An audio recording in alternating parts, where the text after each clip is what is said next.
All right. And I think you guys can see my cursor when I do pull it up on the PowerPoint. So, all right. So we're going to start the vomeronasal nasal organ. Just to give you a little background, we'll go over what it is, where it is, a little bit of the history of when it was studied, and what's been going on lately. I will tell you that there are still a lot of questions about the vomeronasal nasal organ, what it does, how it does things, how it relates to uh, dogs' sensory aspects, et cetera, and not just dogs, by the way. So let's get the first part out of the way. Dogs are not the only ones to have vomeronasal nasal organs. Mice, pigs, cats, obviously bears, any of the wild canids. They all have the what we call vomeronasal nasal organ, and it's the vomero, or I'm sorry, it's the vomer bone, which is a plate that it lies upon, which is on the top side of the palate. So between the it's actually in the nasal cavity itself, above the palate. There are numerous animals that have them. We don't.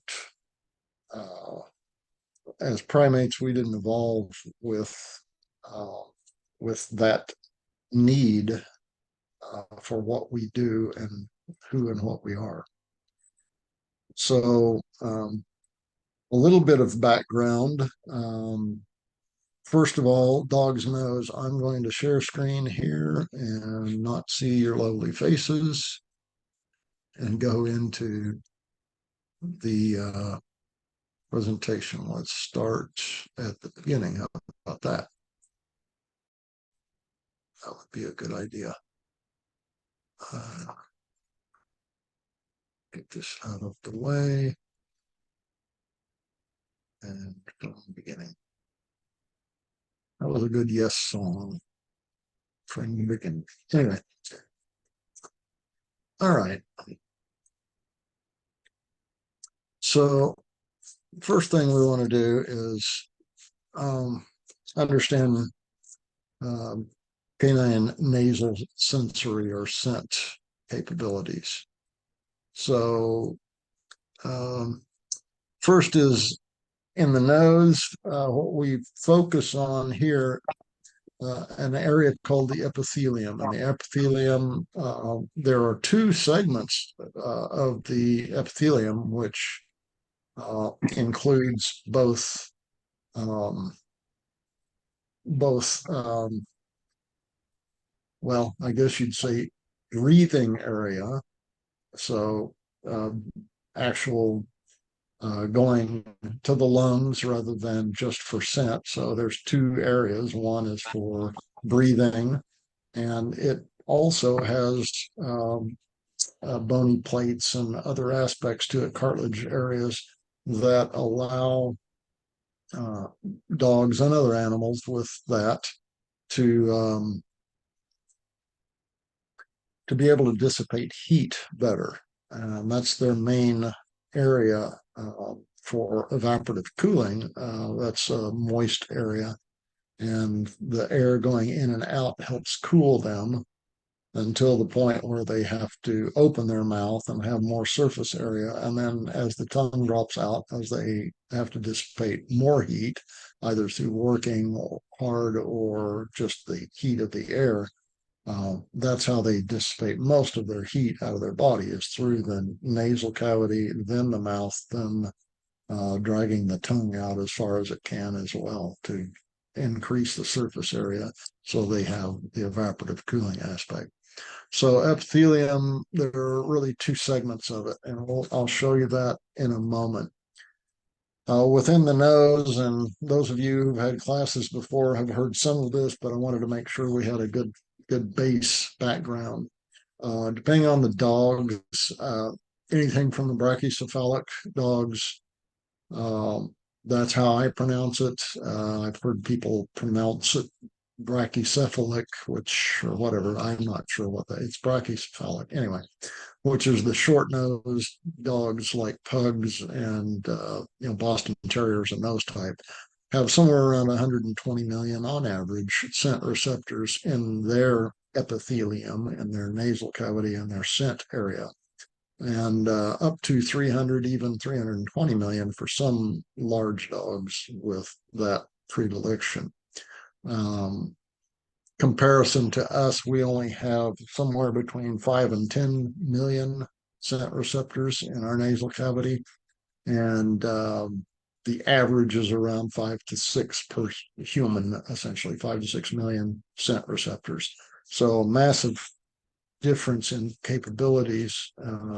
If you look into how that's all, there's actually, I don't want to get into that detail on that, but there are actually several little nodes out of those scent receptors, each one of them as a nerve ending, essentially, that are moist and get a particle on each and every one of those. So it's pretty fascinating when you go, well, for nerds like me, it's pretty fascinating when you go into the study, the science aspect of it.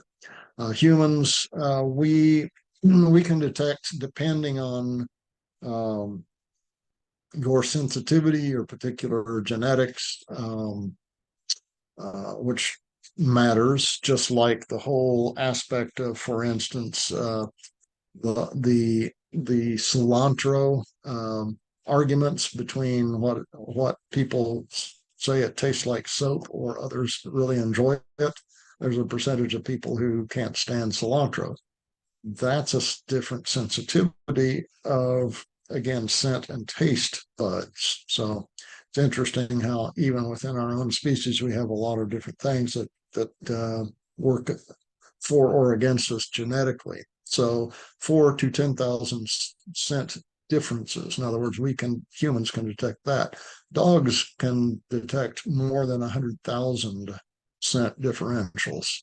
So in other words, unique scent detection differences, over 100,000 different ones. Now, we'll get into that on the vomeronasal nasal organ, also known as the Jacobson organ,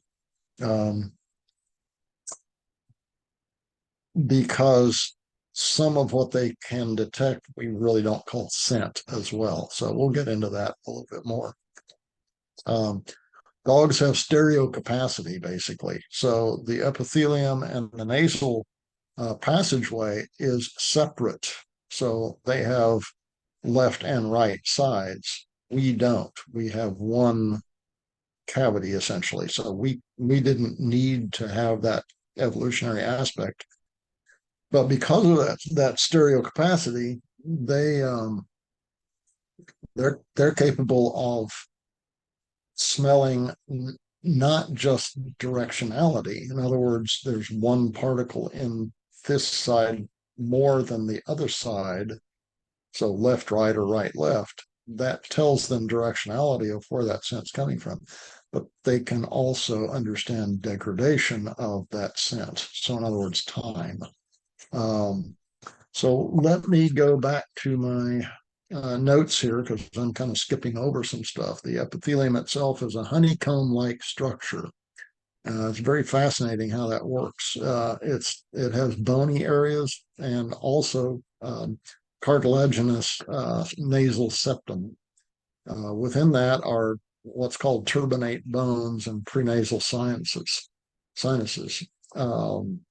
So the stereo aspect is, and each is individualized per nostril. And when you get into the study of that, the septum and that areas in the paranasal sinuses, there are specific patterns per species as well as per side, which is really interesting. Almost identical as far as duplication side to side, but there's always slight differences. And so that affects which dog has better scent capability, different scent capability, even per individual, not even per breed. So, um, so the volumetric area of their scent receptors, the epithelium of the scent receptors, is at least 30 times the volume of humans. So they have massive capabilities within that, and the density of those is incredible. So as far as detection for canine nose capabilities, most scent, they can detect one particle in several trillion for almost all scents. For some other types of scents, I'm not going to get into all that specifically. For some scents, up to one particle out of 10 quadrillion. That's 10 with 15 zeros behind it.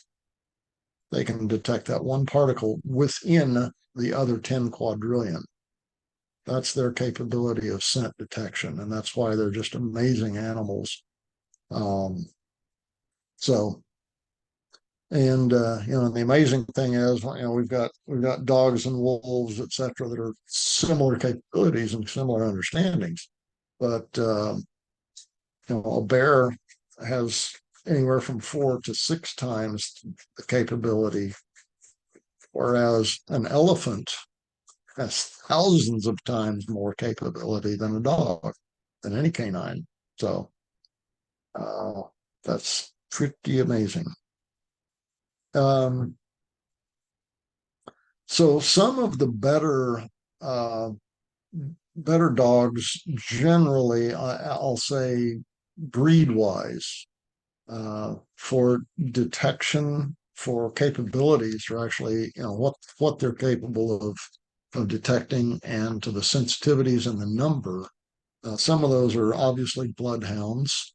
You've got the beagles, German shepherds, dachshunds, basset hounds, foxhounds, Labradors, coonhounds, golden retrievers, Scottish terriers, Belgian Malinois, the pointers, not the pointer sisters, just pointers of all types, and Springer Spaniels. So those are some of the top ones, breeds for having the best nose scent capability, and how they tie the brain together with that. So their drives and purposes as well. Okay. So I talked about directionality a little bit, their capabilities on that. They can literally, by which direction the wind is coming from, or even just scenting, standing still, they can tell, even if it's just one particle difference, and you're talking about thousands of particles that they can pick up, one particle difference between one side and the other, and all they've got to do is move their nose, and that directionality they can either corroborate, confirm, or they change their idea about it. And that brain is doing this constantly. We'll talk about the brain in a little bit.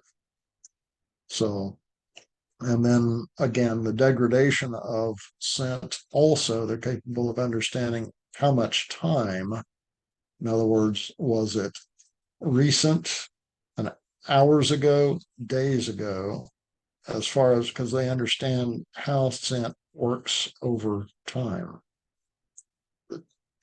And then there are, again, numerous quantifiable scents simultaneously, which we really don't do very well as humans. They can detect almost all scent in a location wherever they're at. That's why I tell trainers, when they come to classes, as soon as a dog walks into an area, it smells everything in it, including you, your clothes, what you had for breakfast, the concrete floor, what's in the filter in the air conditioner. They smell it all. And so they identify locations based upon all of that. Yeah. If we go to a Home Depot and then we go to another one, they smell similar because of the products and all that stuff. We can't tell the difference. that's a new environment for them each and every time they go to a different location. So don't think just because they've been to a store of a type that they would be uh, that they would understand that as the same thing. It's not for them. It's entirely different. The people in there are different, product quantities, all of those things. When did they last clean? All of those are going to have an effect on it. So the olfactory bulb is somewhere between 40 and 60 times the volume of humans. The olfactory bulb is part of the brain. It's at the front lower segment of the cerebral cortex, and it's in the same place as ours, same brain function, but it's much, much more massive than ours. When you look at the size of it, you don't think it's 40 to 60 times the capabilities, because you're talking about millions and millions of different neurons. And when you start doing exponential multiplications on the numbers of neurons, that's almost innumerable capabilities beyond what we have as a quantifiable connection percentage or capabilities. So it's almost unquantifiable. Again, in classes I talk about, that number is I'm going to have my wife, who was a math professor for 40 something years, tell me what that number is, what that possibility is based on the density of neurons in that area and how many possible combinations of connections. She could do that. So area of brain detection and analysis. So the olfactory bulb for the scent receptors in the epithelium, it's immediately adjacent. Literally, it's just in front. It's almost part of it. And so the amount of time and the neural connections are instant and immediate. So that olfactory bulb section allows brain to make that instant connection and starts the detection and the analysis. Now, the information from that gets circulated to the different sections of the cerebral cortex, as well as other areas of the brain. And there's feedback loops, there's all sorts of things that goes on within that. So this is and I hope you can see my cursor. So this would be the olfactory bulb section in the lower frontal cortex of a dog's brain. It's virtually identical area for us. So this entire area essentially is for scent detection, not value, not meaning, not all of those things, just detection, and begins the analysis. The rest of the brain, including the cerebellum, contains tons of information as far as value of what that is. So somewhere between a quarter and a third of the entire brain of a dog is for scent. You're talking about a nose machine, a scent machine with legs. That's what a dog is.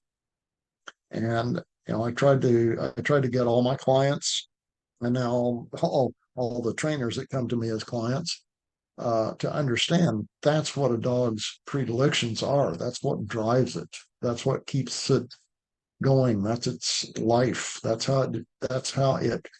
Their nose, their scent capabilities is identical to how we use our eyes. We are eye-hand dominant morphologically, brain dominant that way as well. We think in terms of what we see and how we can manipulate it, which tells you everything about humans. They are nose, mouth dominant. They're predators. And if you don't translate what a dog is doing and how it's thinking in terms of their morphology, if you stop doing it in terms of what a human does, thinks, and how it sees the universe, that's not the right answer ever. You have to respect what they are and understand them from their standpoint. Okay. So, again, other areas of the brain are consulted for information about that particular scent. Part of those are the hippocampus, the thalamus, the hypothalamus, again, cerebellum, cerebrum, etc. But there are a lot of other areas within the brain, what we call the lower base brain or the lizard brain. Those are that part of the brain is actually the survival instinctual functions. The upper part of the brain is the thought processes and values. So if a dog is in the lower brain only, that's that predatory drive that you try to deliver on, and not as much of the upper brain is working. So it's that combination and how information is processed. You literally structure a brain the way you work with this animal and the way you understand it. Okay. So let's move on. I use this illustration because it does show, this is a cross section, a typical cross section of the epithelium. This is what I was talking about, the cartilaginous materials and bony plates within this, but you see that definite division there. What we found about the vomeronasal organ, again, VNO or Jacobson organ, is, and that's an entirely different organ within the nasal cavity. It is also two separate areas. So even that and two separate ports to get to it. So the information into the vomeronasal organ is also in stereo. So it's on top of the vomer bone plate, why it's called vomeronasal organ. And there are openings into the roof of the mouth, the nasopalatine duct, just behind the upper incisors. So right in here, right in this area, there are actually two twin ports, if you will, openings that go up into this and give information through the mouth as well as from through the nose. And honestly, trying to figure out what information a dog gets through the mouth versus through the nose, nobody knows yet. I have my theories on it. I've studied it a long time. But taste and scent are associated. In humans, our scent taste bud capabilities are more balanced than a dog is. Dogs have fewer taste buds and vastly, infinitely more scent detection and receptors.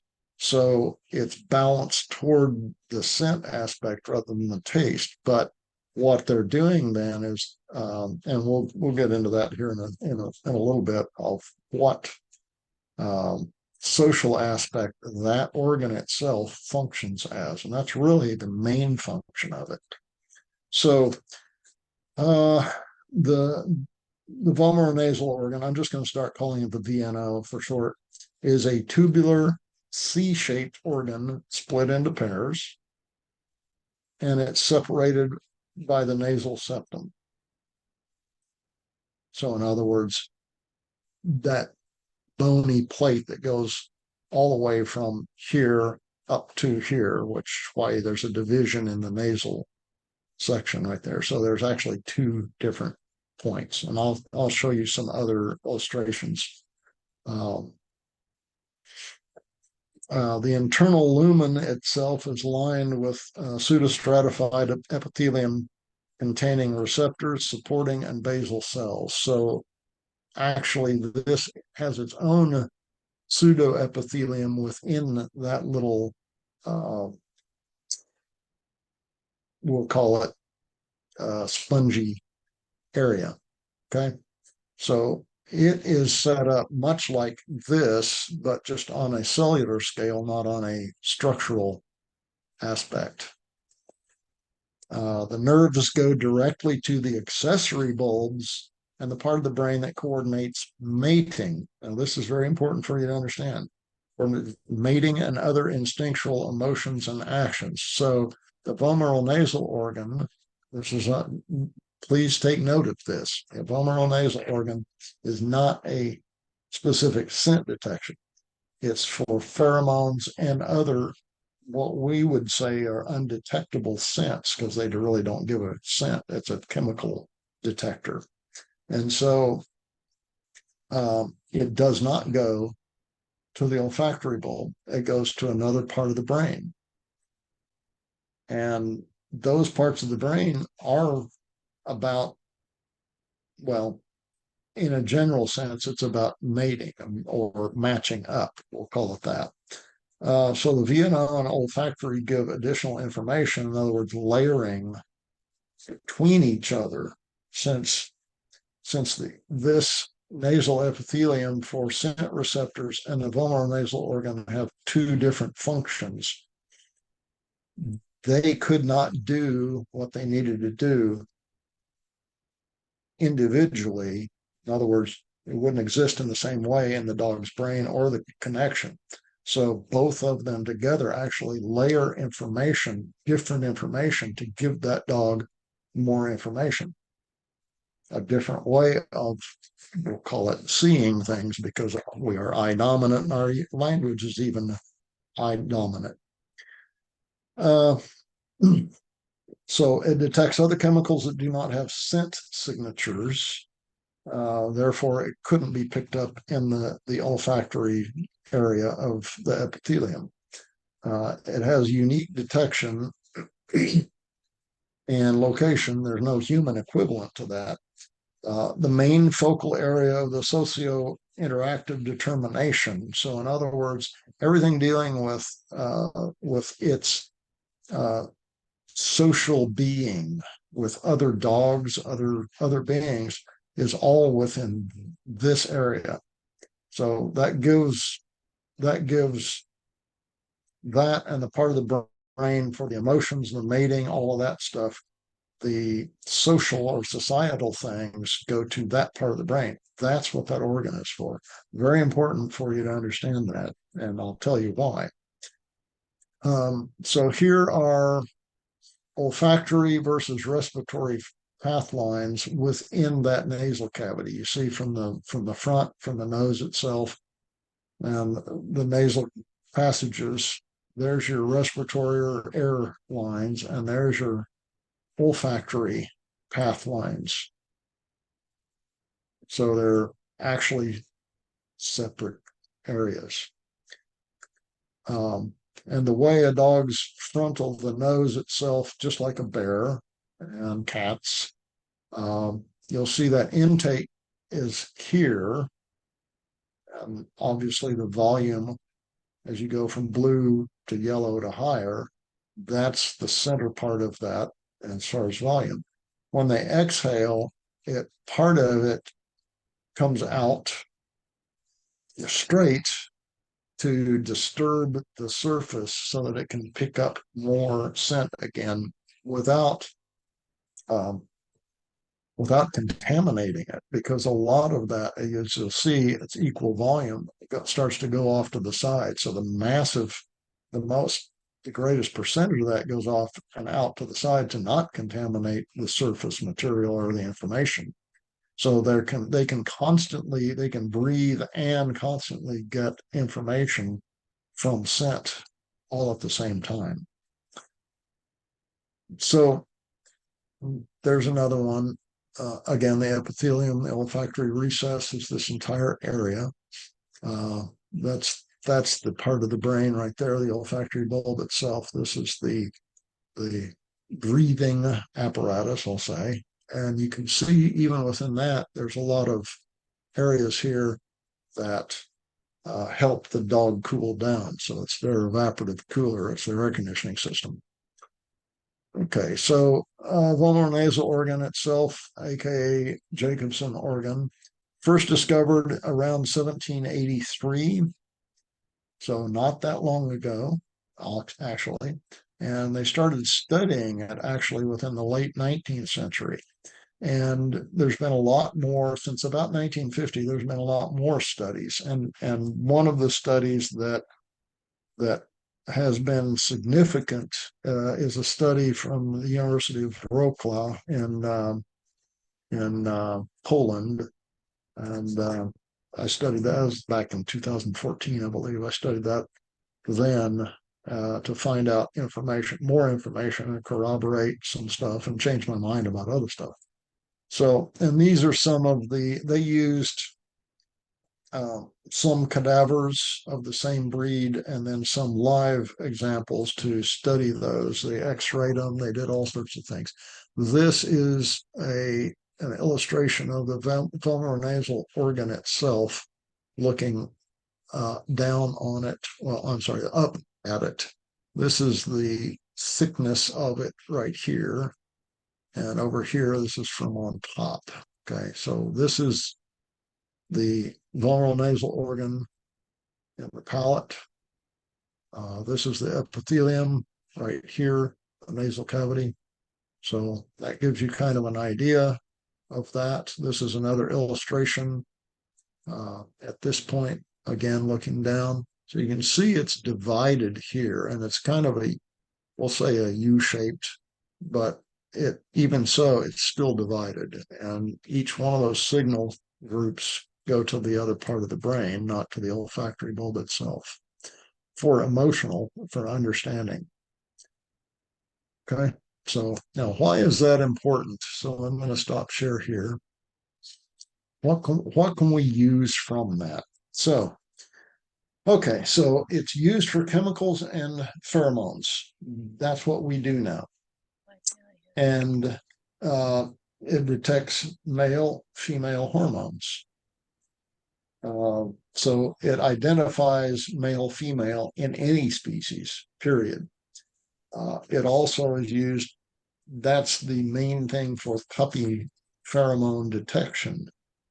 And we think of dogs and wild canids as protective of puppies, etc. But in some cases, one of for a male to mate with a female that it wants to, it may, with already having someone else's puppies, that male may go and kill those puppies.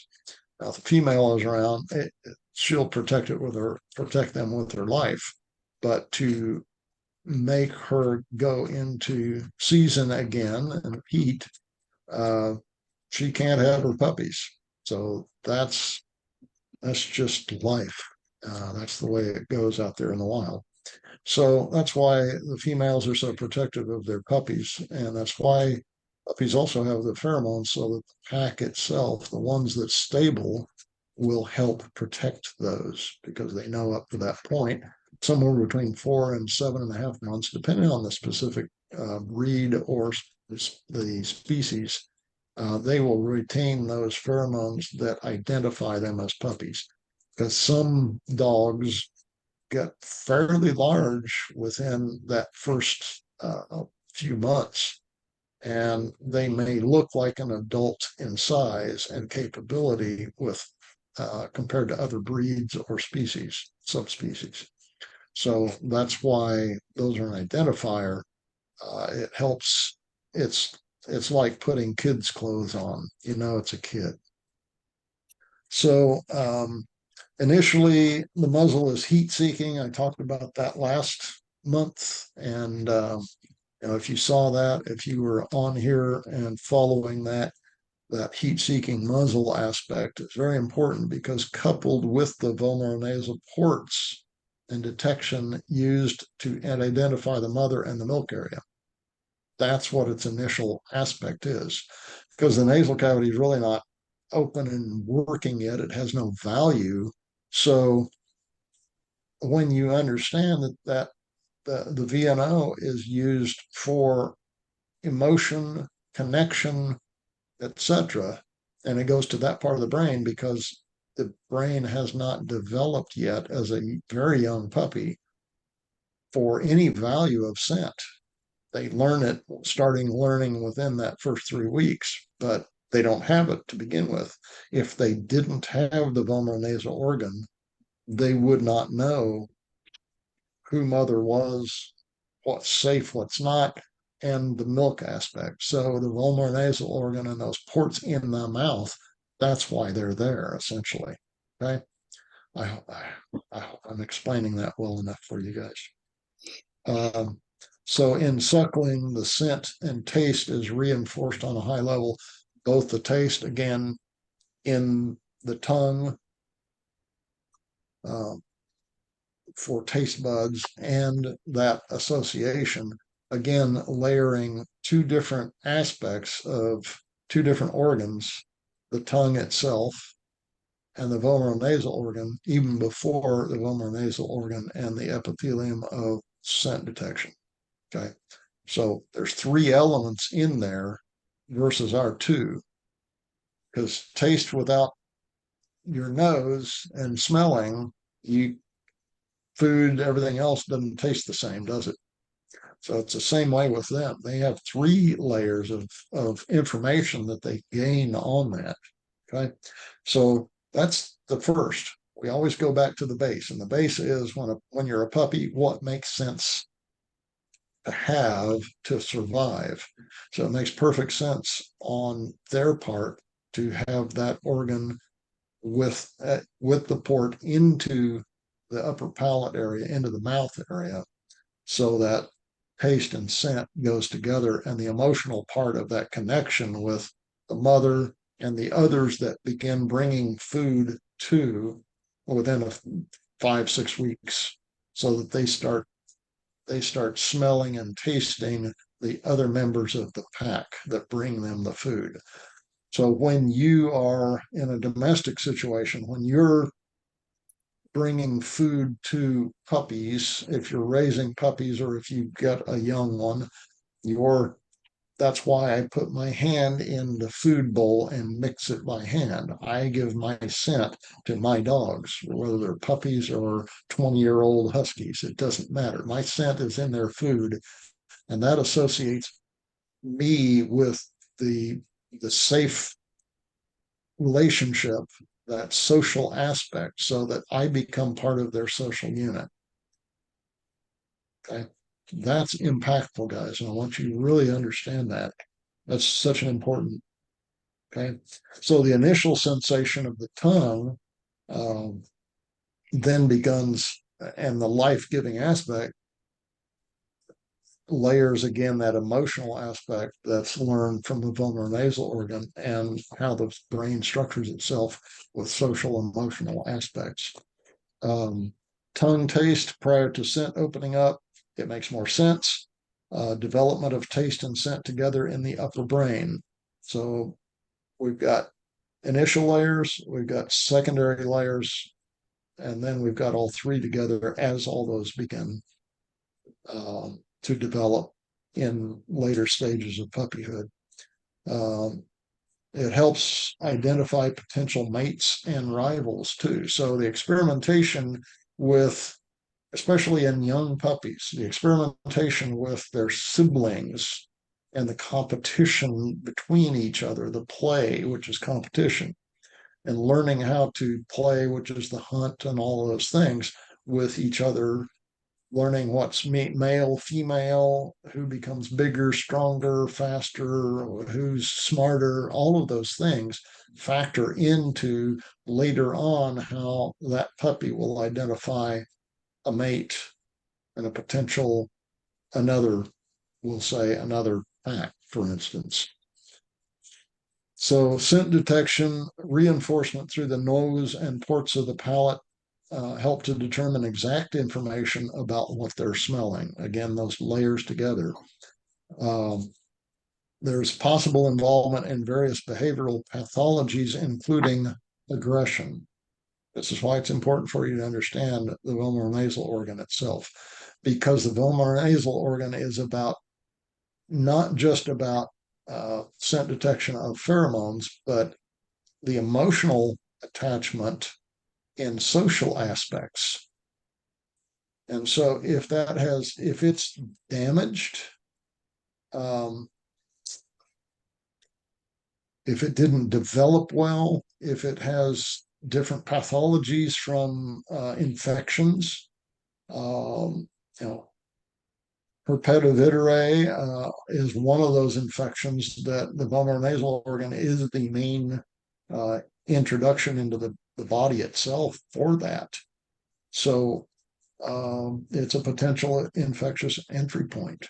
And if it gets damaged, then it itself and its detection and how the brain interprets those things, the social, emotional aspects, that has a factor on how certain dogs see other dogs, humans, everything else. So aggression, surprise, scared, all of those things, that's one of the aspects where if you have a dog with damaged aspects of that organ of the VNO, there may be a need for SSRIs or other types of medications to take that dog's emotional level down. That's what SSRIs should be used for, Prozac and those sorts of things.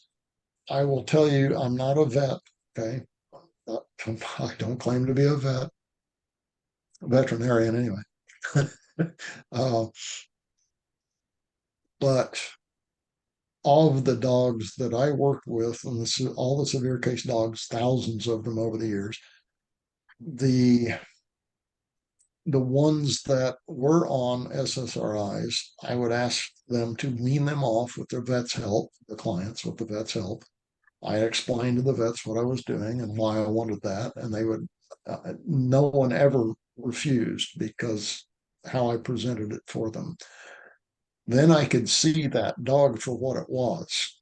Otherwise, I wouldn't know if it's masked with drugs, and if the dog feels strange because of the drugs, it doesn't know it's on drugs. It just knows it feels weird, which is weakened, which is not a good thing for a weakened predator that already has behavioral issues. All of those, I would say 96% didn't need them. I'm not saying they're overprescribed. I'm saying there are other reasons for uh, that can be an aspect that because of the misunderstanding of behaviors of dogs, it can be uh, I won't say misprescribed. I don't want to get into that. I would rather say that there's not enough understanding of canine behavior. And so about 96, 95, 96% didn't need SSRIs at all. But the other 4 or 5% needed less than the prescribed aspect, and it did help them. And those were ones I suspect had some developmental or infectious damage or something, either in the brain or the VNO area. So you see why I wanted to go into this subject specifically, because it does affect things from a social aspect, has a great effect on those. So the VNO is a role in semiochemical communication as well. So within it's a detection, but it's within the brain and within the body itself. So it has that role. We don't know all the aspects of that role, however. So again, health of damage or underdeveloped VNO can cause significant influence in social interaction, behavioral welfare. Just be aware of that. Now, don't assign every bad behavior to the femoral nasal organ. Okay, just understand that there may be a factor, especially a dog that had infections, that had poor development or genetics, or that frankly had poor nutritional aspects. And if you haven't really read up on nutrition or whatever else, the nutrition course, actually canine digestive system and nutrition course should be up fairly soon. I think within the month or so. Finally, my fault. Sorry, guys. Uh, so influence is suspected in animals with behavioral disturbances heavily. Uh, so mouth opening and teeth chattering, lip curling and nostrils flaring, those generally, especially when a male meets a female at mating season, you'll see that teeth chattering even hard, not just lightly. Lip curling and nostrils flaring for intake of additional information on that scent. So it's an autonomic, boy, I shouldn't get into that part of the brain, but there's a whole study aspect of that, of just that mating indicator, uh, especially in the males for the females, the flaring and that information take.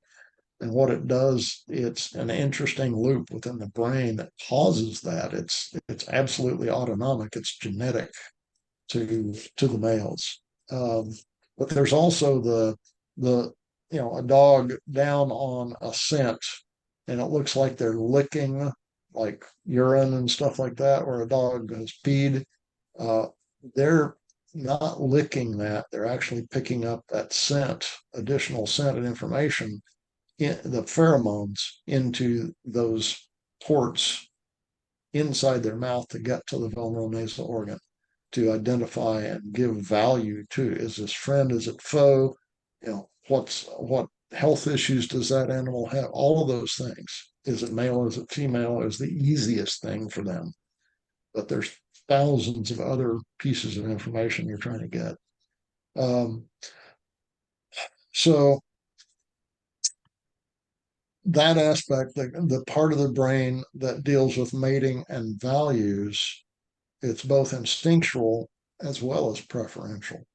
So, in other words, genetics can tell that animal what's what information it's taking in and what value it is, but there's also preferential aspect, and that has to do with familiarity of scent. So, familiarity of scent, we talked about the mother, the pack, the siblings. So, all of those right there give the familiarity. This is safe.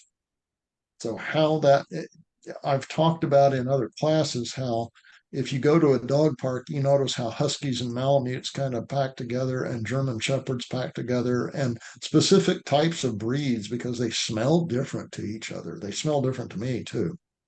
If you haven't ever smelled your dog, if you can't smell your dogs and identify each dog by scent alone, not by sound, feel, sight, anything else, you're missing something. Okay. I can tell every dog that I've ever had by scent, and you can study it.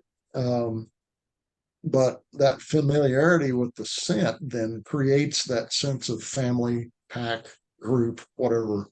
Okay. And that is, we identify through the eyes, they identify through scent. I know you've seen tons of videos, YouTube or wherever you look on things, or Facebook even, where a dog, somebody comes home, a military guy comes home after a year or two, and a dog comes up and is like this uncertain until it sniffs him directly, right? And then it's, oh boy, reunion and all that stuff. They don't trust their eyes because that's not how they identify stuff. Morphologically, they are scent oriented. Okay. So that familiarity of the scent is important. So mother, adults, siblings, yearlings, outsiders, who's safe, who's not, who do I associate with? And so when, for instance, both wild canids and domestic dogs, well, let's say, okay, so let me back up. So when they scent detect those, um, it's what they're familiar with, it's what they feel is safe. So a similar type of scent, like German Shepherd to German Shepherd, or like Mexican Gray Wolf to Mexican Gray Wolf, not to Coyote, those similar scents are going to have that animal feel safer in that position. So its behavior is going to be slightly different. And all those signals that canids give to each other are instantly recognized. So there's less of a threat. That's why it's so important. Now you start thinking about dog to dog and the scent of a dog with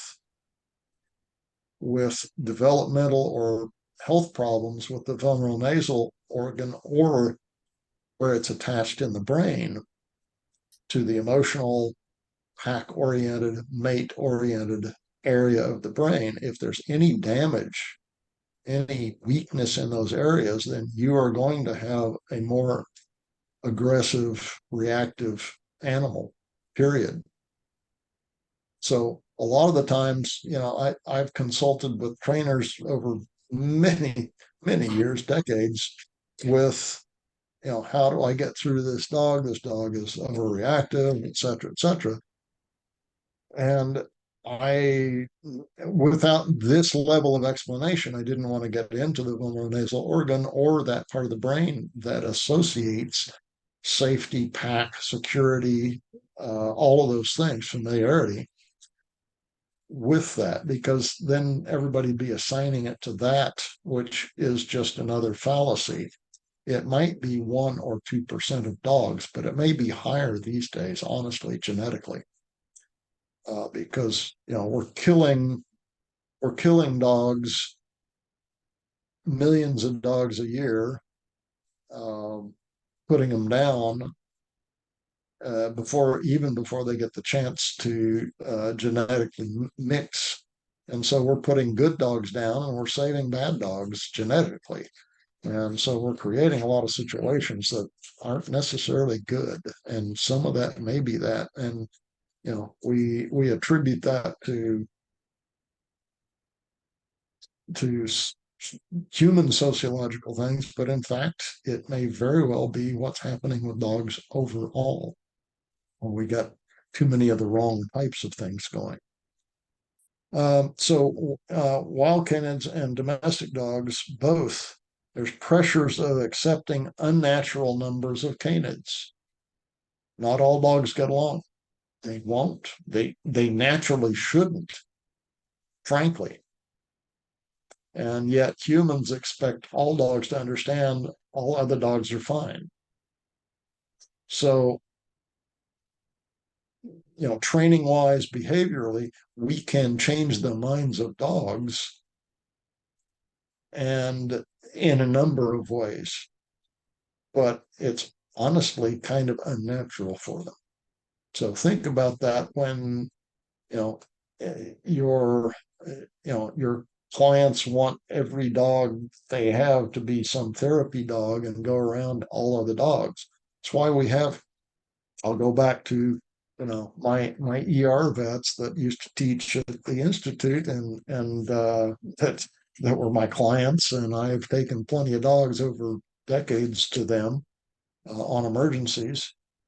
Their statistics that they kept were 60% of the dogs that came into the ER vet uh,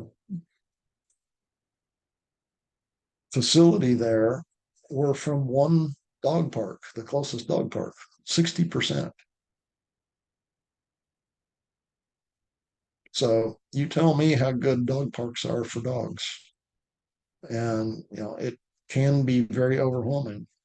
And that's one of the reasons, because it's an unnatural aspect.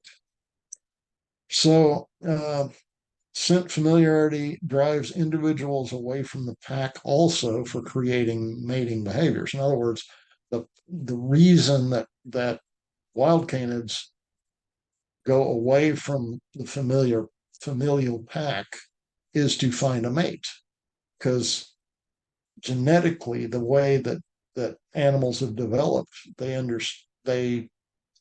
know it's dead end to mate with your siblings or someone in your own family. Therefore, they go off. And so that natural aspect, that's what our kids do with us. It's why we fight with teenagers. They're getting ready to leave, and we're ready to kick them out. because of that aspect. Get out of here. It's nature. It's to get them away from family so that there's not a dead end genetic aspect. Okay. That's how that's how we have evolved. That's how animals have evolved to survive. Those species that didn't survive. That's why they're not around. So, scent familiarity leads individuals to select alternative packs and mates based upon similar smells. Okay, so they don't want the family, but similar smells, looks, and behaviors all factor into who is a potential mate. Now, when it goes critical, for instance, we have coy wolves, we have worldwide, there are situations where unnatural matings of different species, different subspecies, different types have happened, between jackals and wolves and all sorts of things. That's because it goes down to a critical point where you can't find a mate. That means you're going to, the whole thing dies out. So when there's a close, we'll say, relative, like a coyote and a wolf, and all those around that you can find as coyotes, you match up. And that's why you get hybrids, what's called hybrids or crosses. So, but that's based upon similar smells, looks, and behaviors. If you can't understand somebody and their behaviors, you're not going to match up with them, even as a friend, right? So it makes perfect sense. Um, and that's what creates separate species and subspecies because you want to find birds of a feather. Those that, so you get little, um, we'll say small genetic differences that create a different smell, look, behavior. And then everybody of that type wants to match up with that. So they literally separate themselves naturally. Um, so you have habituation associations for survival because if they understand you, behave similarly, okay, we can get along. That's the association for survival. Taste and scent are closely related, but scent is very superior for dogs, whereas humans, we're more equal in taste and scent. Okay, I already mentioned that. So feedback analysis, value importance giving is survival knowledge, period. So that's where the brain, the nose, the vomeronasal, and the taste, and hearing, all of those things have to match up within the brain. It has to make sense. So that feedback, analysis, value, and importance giving is survival, period. And every question that's ever been asked to me by anybody always go, why does my dog do this? Or why is this? Why does this happen? Et cetera, et cetera. It's because it goes back to the answer for how does that animal see survival with what it is, what it's given. Okay. So scent recognition for claiming and being part of a pack also, that's that prosociality aspect. Vomeronasal nasal organ has a massive, massive emotional associative aspect of scent recognition for claiming and being part of a pack. That includes humans, cats, birds, whatever is in that environment that it sees as its part of its pack, its safe area for survival. That's the way you need to think about it. When these animals are with you, they don't know the neighbors aren't going to crawl over the fence and try to kill us and take our territory too. They don't understand that. You have to think in terms of how they see things. So you are simply part of their pack. You're not mommy and daddy. Your kids aren't brother and sister to the dogs. That's not the way they see it. Don't disrespect what they are. Okay. Now, a couple of things. So even if you do have good VNO, and especially if you don't, there's two areas that you can help. Vitamin A is very important for that area of the brain and the vomeronasal organ itself. So vitamin A supplement, Not very much. Doesn't take very much. I'm not going to get into values and all that right here. It's just too much time. And glutamate, which is a scent neurotransmitter. So glutamate is very important to help the scent detection value, the brain to work, all of those things. So glutamate is a scent neurotransmitter, and both are important for the nose and scent health. Okay, so vitamin A and glutamate. So if you have a dog that you suspect had some infection, genetic roadblock or health aspect from even uh, just its nutritional aspect, a very deprived situation. And I'll talk about deprived environments too. If a dog has been in a deprived environment, the same place the whole time, there's no stimulation there of the vomeronasal organ. So vitamin A and glutamate will help those animals. Okay, like the feral dogs in New Mexico, for instance. Um, oh gosh, I've got so much more. um,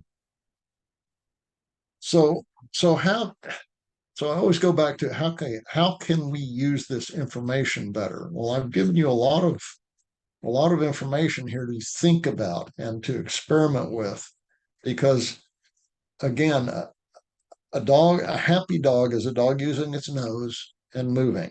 That's a happy dog. So a dog is a nose machine with four legs. And if not all of the parts are working, taste, VNO, epithelium, scent detection, olfactory bulb, the rest of the brain, if not all of those are matched and balanced and in being influenced by each other, if there's some imbalance there, you're going to have behavioral issues. That dog isn't going to have the understanding of everything that makes sense to it. So sometimes this is where I say, don't fight nature. Let's go look, let's study, let's find out what that dog really is. Something is off. Okay, well, we have a few things to look at, and you can identify those. And that's one of those areas, and especially with genetics these days. Okay. And the reason I mentioned the breeds that I did was because if those guys aren't in that zone, there's something off there. Okay. Those specific breeds. And I will share my notes with you guys again. I'll make sure Angela has that so that you can understand that. So you have all those. Um, but again, we go back to agreement, disagreement.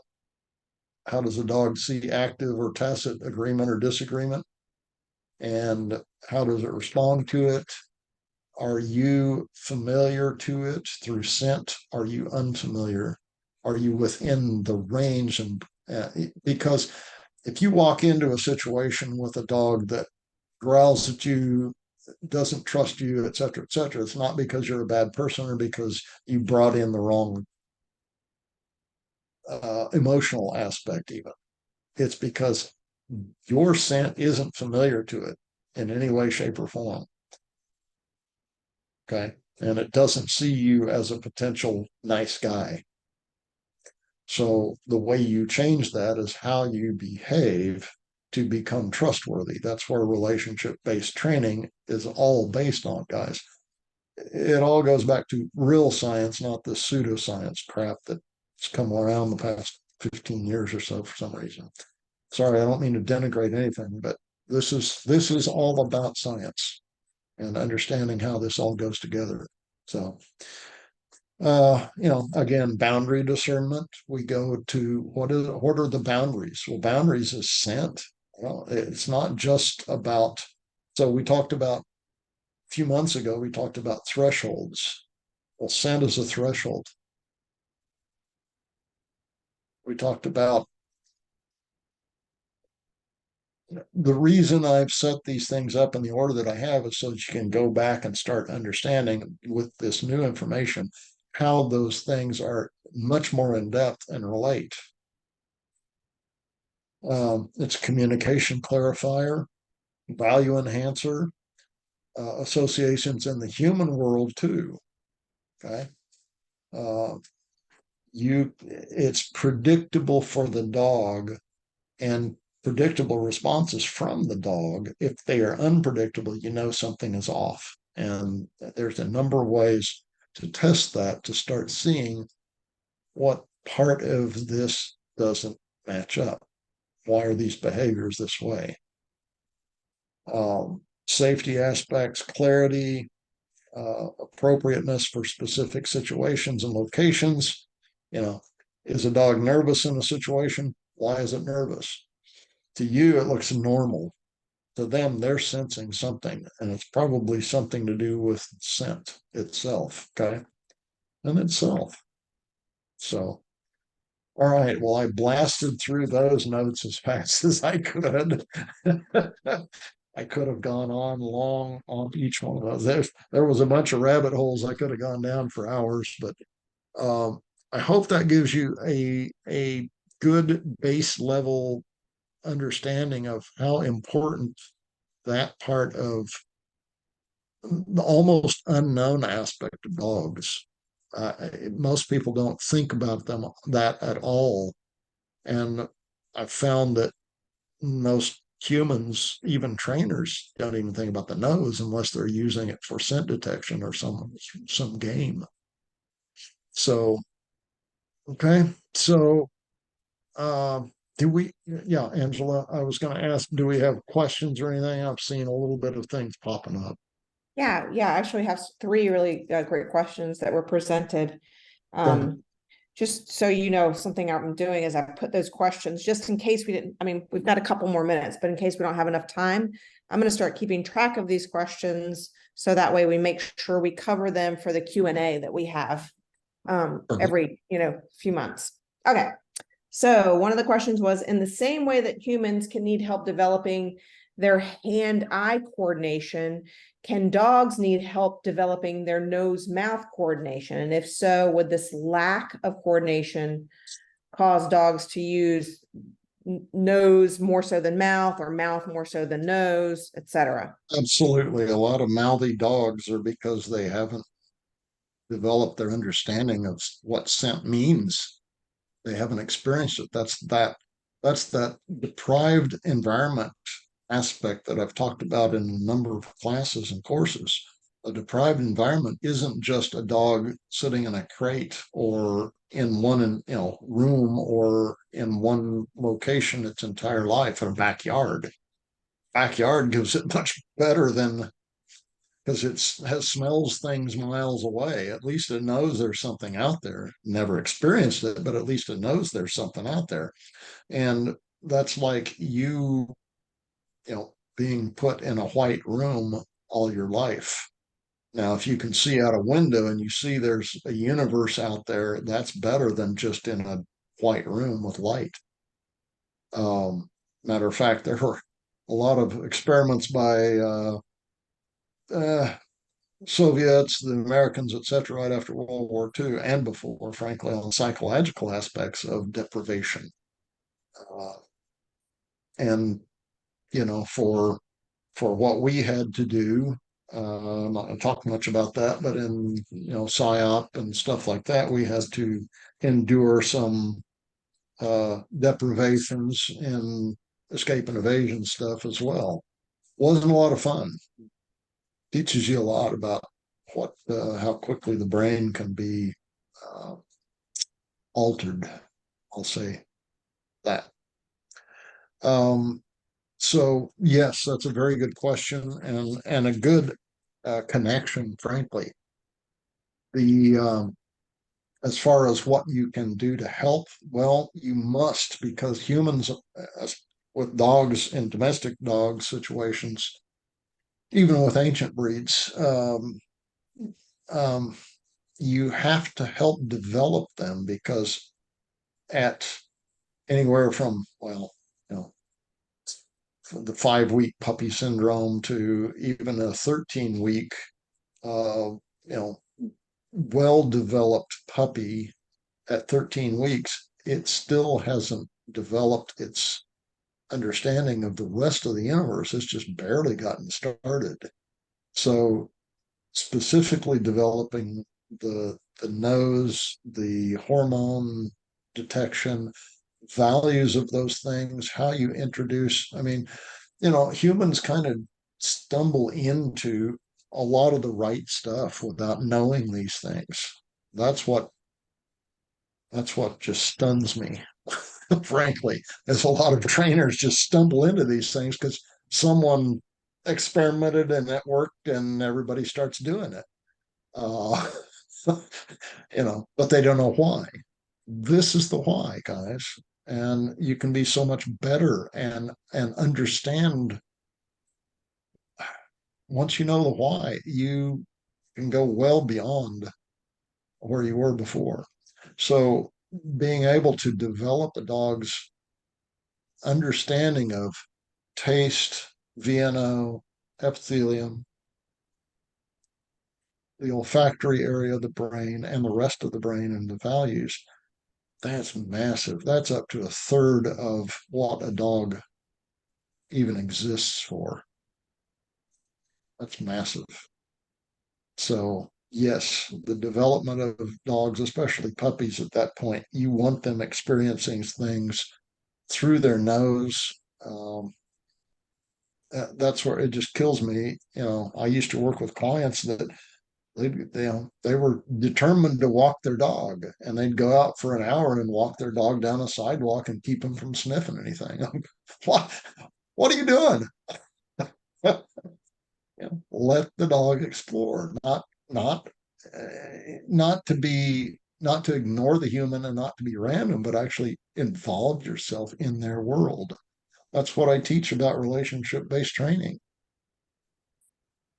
Is the best way to reach someone is to step into their world, isn't it?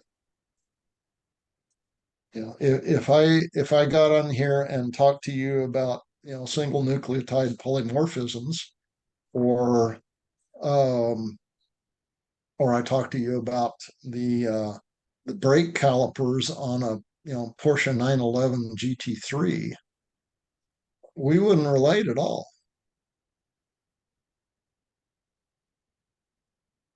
So I have to meet you where your interests are in the same groupings. And that's where humans don't do that very well with dogs. We want the emotional aspects of how we love, fur missiles.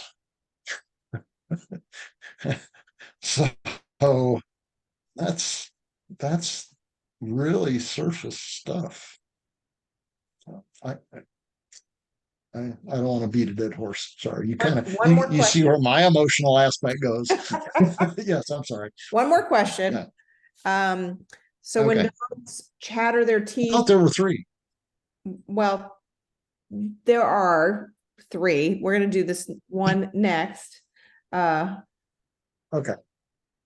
So when dogs chatter their teeth when overly Yeah. excited, Okay. there's no obvious scent they are taking in, such as getting stuck on a scent after a female has urinated in a certain spot. So Right. what is all of that about? Okay. That is another action that once again can be misinterpreted, but teeth chattering, there's a number of reasons that dogs do that. Just like, why does my dog do X? Well, there's probably 1,000 things that it does that for. It's what other aspects are going on. So excitement, again, an autonomic thing of that, those teeth chattering thing. When it is not an obvious, we can't assume it's about scent in those situations when there's not an obvious another female or male around, because males will also do that and flare. And when they find another male who's not neutered or is neutered and they're not, or vice versa, actually there's more action between a neutered and non-neutered male than otherwise. um, I have my theories on why, but we won't go into that. um, that's another subject altogether. uh, So, but the teeth chattering, just like the hindquarters shaking and all these other things, that's not a dog being scared. That's that excitatory aspect. And hello, Callie. And sorry. Um, I won't say it's a nervousness. The excitement, it could be nervous. There are aspects it can be nervousness, but most of it is the excitement, and the teeth chattering are an autonomic thing about predatory action. So it's the brain getting itself ready for some action, excitement, et cetera, on a predatory brain. So that's another aspect of that. It's not always at all, it doesn't always have to do with the VNO. So, simple answer, sorry. So here's the last question. I think you can answer this quickly if I can understand, or if you understand where it kind of was connected in your talk tonight. Are there specific illnesses or diseases that when you hear the dog had, you immediately know that VNO damage is likely? Well, any of the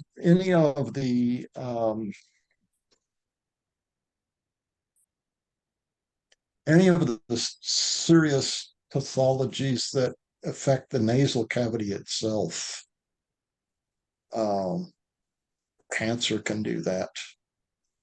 Dogs that I know they had um, nasal cancers, and that definitely affected them, and not just from pain, but from uh, degradation of their capabilities, frankly. And so their familiar senses of sight, sound, location was very important to them then. Uh, Matter of fact, Nellie became one of my dogs. She was behavior case, very severe dog killer, uh, years and years ago. And 8 or 9 years later, I got her back after a good life, after I worked with her for 9 months. Um, she came back to me about 8 years later, and they expected her to die quickly because she had this huge anal tumor. They said her kidneys were shutting down, blah, blah, blah, all this stuff. Well, um, they only gave her a couple of weeks. And I said, well, we'll see. So I changed her diet, changed everything. She started cleaning herself. She was a complete mess, horrible, horrible situation. And 9 months later, I demanded to have the anal tumor removed. They warned me about all sorts of stuff. I said, I trust you guys, do it. And 2 years later, um, she got, she had, you know, I knew something would happen. She was old by that time anyway, probably 13, 14 years old. She got nasal cancer, and within a few months, she had succumbed to it. Um, and so it was very important for her uh, to be in a known, safe, happy, with the right people situation for her to not respond back into this instinctual thing that she was before. And so I'll give you that information as far as uh, pathogens and pathological aspects that affect the nasal cavity. If it's severe, and actually, um, Tasha was one of those. She was a severely abused dog, one of the worst and most fearful dogs I've one of the top three, and I had all top three at the same time, and they just lived out their lives with me. But she had very little sense of smell at all because she had a extreme severe um, um, nasal infection when she came to me, and I discovered it. And God knows how long it had been going on, but it destroyed her sense of smell. So she essentially wasn't a dog, so she couldn't she couldn't get information and she couldn't put it all together, which is why she was so fearful. But she lived with me for 4 years, even though she was ancient at that time that she came to me in, and no one expected her to live that long. But she became a happy, safe dog because of the environment that I put her in and kept her in, not in a cocoon. She actually got to work with other dogs and all sorts of things. So, matter of fact, so yeah, I could go into depth on that. But so it it doesn't always have to be aggression that comes up. It can be extreme fear and uncertainty, which it was in her case, extreme. And she was severely damaged nasal cavity. So those things. I hope I answered some of the question. So okay. Is that it? Are we done? It, yeah. Okay. Well, I hope you guys enjoyed that. I wondered how to present this information. I hope it came across uh, helpfully, if that's a word. And I hope you can use that information in the not too distant future. Start looking at things differently. Now that you know, as they say. Okay. So, all right. Thank you guys. Appreciate you. We'll see you next month. Tell everybody else about this, please. The more education people have, the better everything becomes. Thank you. Bye bye.